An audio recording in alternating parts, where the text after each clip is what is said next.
Elementary teachers of Reddit, what have you assigned for your own amusement? We have a centers activity every week called Would You Rather, and they have to give me reasons why they pick one option over the other. I remember I asked once, would you rather be invisible or be able to fly? One little girl said I would be invisible so that I can go spy on daddy and see why he likes a nanny so much. One time I saw them kiss and he saw me. I want to know why they kissed. When I was in kindergarten they had us write down how old we thought our mother was and how much she weighed. Then our teacher wrote it down for us, we colored it, and gave it to our moms for Valentine's Day. I guessed my mom was 90 years old and weighed 300 pounds, so I'm sure that was really entertaining for my teacher and a great present for my mom. My dad taught high school for a while and his students used to do an activity in which they would try to hear their own echo in plastic, styrofoam, and paper cups of varying sizes. He would just explain it and give them a handout, then sit back and watch for the hour. It would never work, though some of the students were convinced that they did hear their echo, but my dad sure did enjoy watching a room full of high schoolers yelling into a cup and then quickly put it to their ears. He would get a pretty steady flow of coworkers coming in and out to watch as well. It became a running joke among the faculty. I remember my English teacher in middle school once told us to write a paper on how to make a peanut butter and jelly sandwich for homework. Weeks after we turned it in, he comes to school with a pack of bread and a jar of peanut butter and a jar of jelly. He called people up and read their paper out loud. People wrote that to make a PB and J sandwich, they get bread and spread the jelly and peanut butter. But they didn't say to get slices of bread, open the jars of peanut butter, or spreece it with a knife. So every student goes up and has to roll the jars on the pack of jelly. When I was called up, my paper said to get to slices or bread, misspelled of, so he got a kick out of that. And there I am, rolling jars on slices of bread. It was pretty funny and taught us to be specific when describing things. Mr. Shin, you are a troll. I taught kindergarten, and, as most elementary teachers know, I needed ways to get all of my kids to drop what they were doing and listen to an instruction or announcement, etc. It's usually something that a teacher says, and the students respond in a specific way. There are a bunch of chants that different teachers use. For example, 1, 2, 3, eyes on me. 1, 2, eyes on you. Or repeating a clapping pattern. Well, with a teacher born in the late 80s, my kindergarteners learned, alright, stop, and they would stop, drop everything and chant back, collaborate and listen. It took literally all of my willpower to not bust out into Ice Ice Baby every single day. TL. Doctor, I taught my kindergarteners to respond mechanically to the beginning of a 1990 white boy rap song. I teach English in a middle school. Every day I assign a short writing assignment and mostly the kids do the very least amount of work to complete the journal entry. Luckily for me, every once in a while someone will take the prompt and run with it. Here is a free verse poem I got once. Potatoes roll down the hill, rumble rumble, to Jack and Jill. The potatoes squash them, squish, and stole the crown, and sold it at a pawn shop, but only got 50 bucks. A high school teacher did this to mess with their students on 4/20 as they were all going to be celebrating it. In my first period 10 out of 30 students were high, second period maybe 7, and I don't think any of the students in my advanced class were high. I brought 2 big bags of chips, Cheetos and Fritters, and put them on my desk in the front of the room. I also brought a couple bags of mini candy bars. First period, when I arrived on campus at 7:30 AM there was a strong smell of the reefer. I put the bag of chips on my desk in the front of the room. I also made some copies of Jabberwocky by Lewis Carroll and downloaded the opening scene of Super Troopers. The bell rings, my students shuffle in.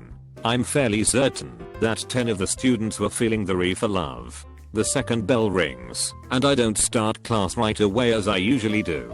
I sit at my desk, sitting quietly, looking at no one in particular.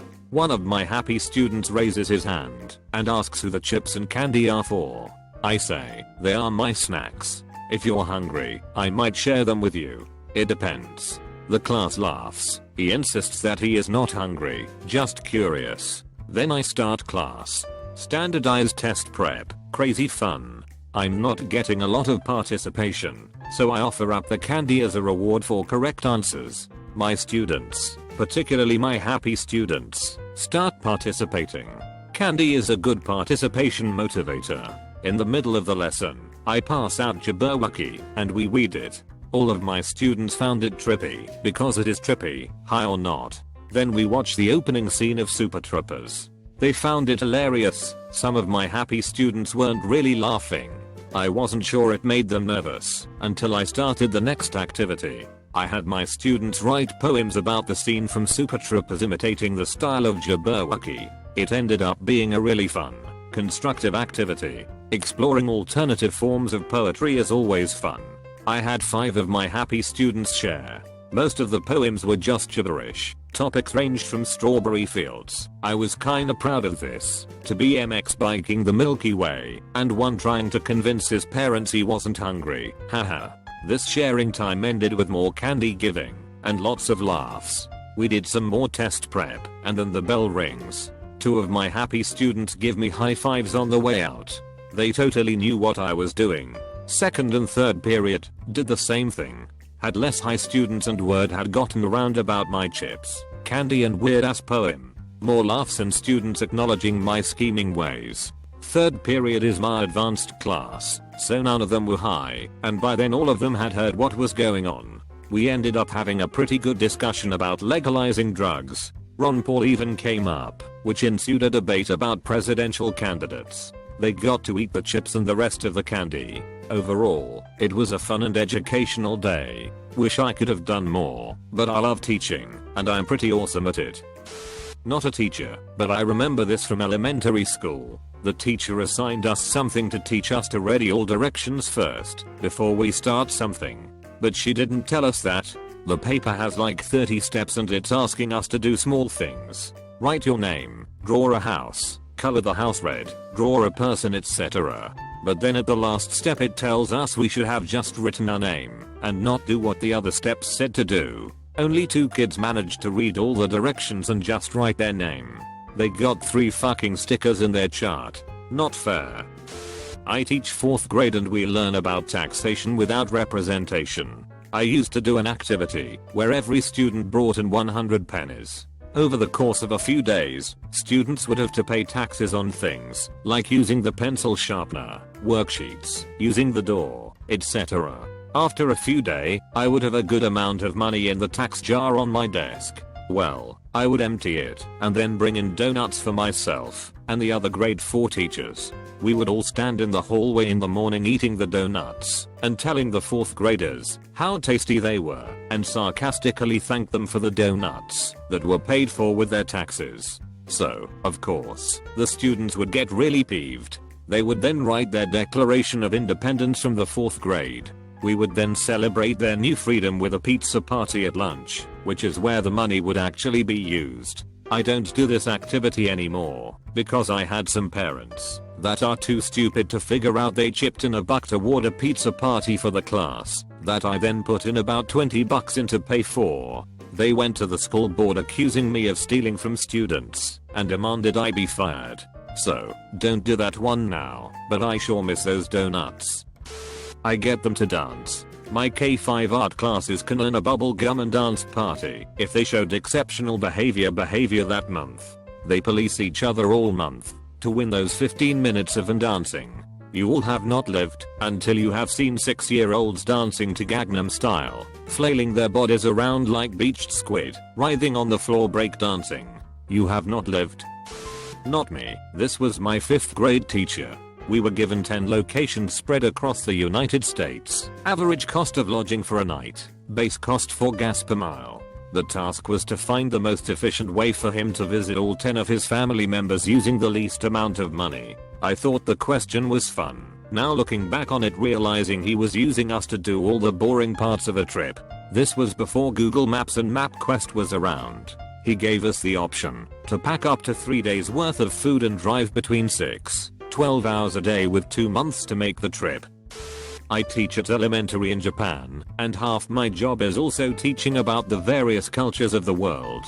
I have an English board where I put up various posters that I will have students make as projects. Last week, the posters that we made were about different games around the world. Mankiller, tic-tac-toe and the like. I couldn't help but throw Dungeons and Dragons into the ring as a potential game that a pair could make a poster about. One of the pairs picked it and ran with it and drew a really cool picture as well. My grade 6 teacher assigned a book report for the 18th emergency, a book about a kid who gets bullied. I really don't remember much about it.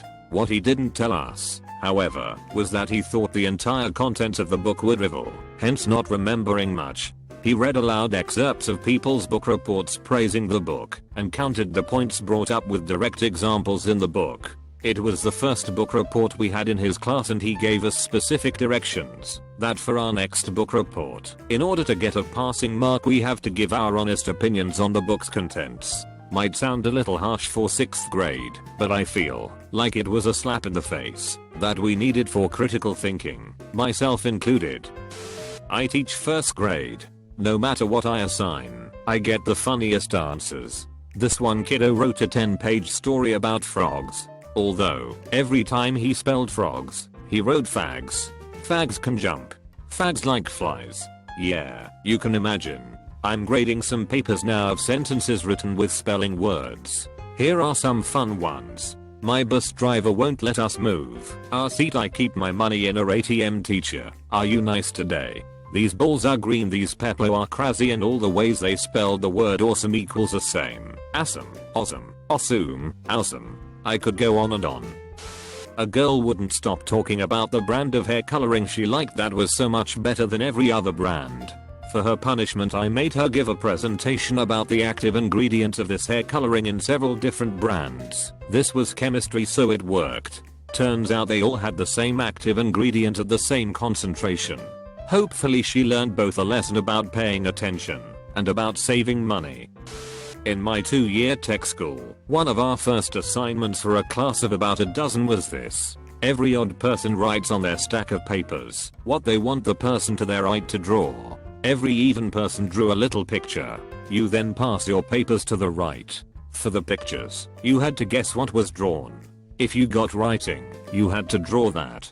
You then continued to pass to the right, and you couldn't look through the stack to see what other people drew or guessed. Once we all got our stack of papers back, we went through them individually in front of the class to see how it evolved from the initial drawing or description of the drawing all the way to the end. By far the most fun and hilarious schoolwork I have ever done. The point of all this was to show how directions got screwed up if everybody wasn't on the same level, or if you had vague directions or a vague drawing.